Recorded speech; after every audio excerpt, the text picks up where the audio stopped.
So talk me through some high level bullet points of that I should know as a new coach getting into the online space. I would say, to steal from Peter Thiel, who's the first outside money in Facebook, he said the function of all businesses is to create value for their customers, and your reward as a result of that is to capture value. So value is whatever people are willing to give up to get something. They're typically giving up money, and value is, because of the negativity bias that we talked about, it's the removal of pain or the solution of problems. And what creates that value? Probably 3 or 4 things. Health, you don't die. Turns out healthcare is quite a lucrative industry.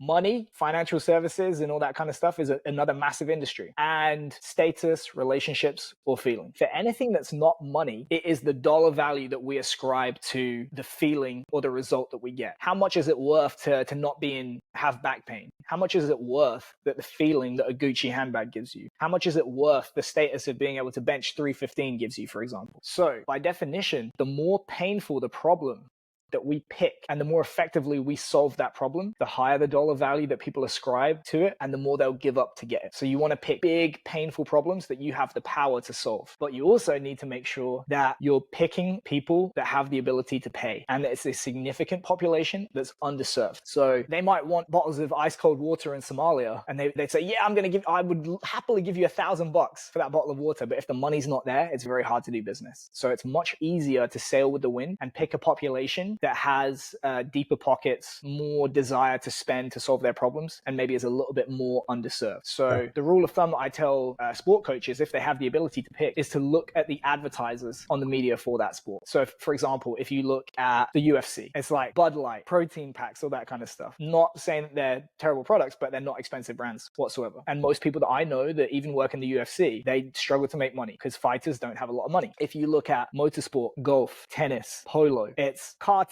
Dom Perignon, all these like high level financial brands and stuff. That is big money brands that sponsor those sports because they know the people that watch and participate in those sports can afford expensive stuff. So the average country club member who plays tennis has a lot more money than the average MMA enthusiast. So if I have the choice between those two, I'm probably going to gravitate towards solving those problems. And then you already alluded to it, which is getting traction or owning a segment is really what it's all about. You want to be the 800-pound gorilla in the room where nobody is going to mess with you. Because in anything in business, once people start to realize, hey, Josh is getting some traction, he's getting some success, he's making money, they're going to come in and try and take your lunch. It's just the nature of business. You need to be so well positioned that they would be dumb to try and compete with you. It's just pointless. So this ties into the book Blue Ocean Strategy. You want to go to where the ocean is blue, not where the sharks are like fighting in the ocean is red. So you want to niche down and just be an 800-pound gorilla where you own that segment. And ironically, you do it by targeting a more and more narrow audience so that you just own that area. It's like trying to start a fire with a magnifying glass. If the focus is too broad, if you're always moving around, you never catch fire. You have to drill right down, tiny focus and hold. And that's where, for my own case, looking at Rugby Strength Coach, that's clearly the difference that it made for me, even though it was a not very sophisticated approach.